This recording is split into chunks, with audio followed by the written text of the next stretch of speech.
क्या आपने कभी सोचा है कि अगर हमारी पृथ्वी के पास अचानक एक ब्लैक होल आ जाए तो क्या होगा? ये एक काल्पनिक लेकिन सोचने वाली स्थिति है। आइए जानते हैं कि इस ब्रह्मांडीय घटना के क्या परिणाम हो सकते हैं। ब्लैक होल अंतरिक्ष में ऐसे क्षेत्र है जहां गुरुत्वाकर्षण इतना शक्तिशाली होता है कि प्रकाश भी इससे बच नहीं सकता। यह अंतरिक्ष और समय को विकृत कर देते हैं। कल्पना कीजिए कि एक ब्लैक होल सूर्य के द्रव्यमान के बराबर हमारे सौर मंडल में प्रवेश कर रहा है और पृथ्वी के करीब आ रहा है।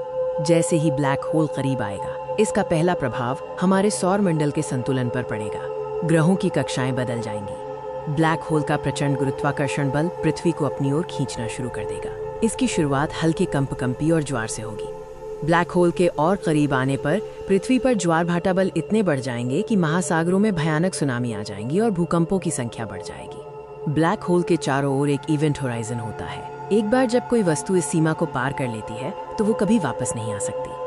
अगर पृथ्वी इवेंट होराइजन के पास आ जाती है तो स्पैगेटिफिकेशन नामक प्रक्रिया शुरू होगी। इसका अर्थ है कि गुरुत्वाकर्षण बल वस्तु को इतना खींचता है कि वो पतली नूडल जैसी आकृति में खिंच जाती है।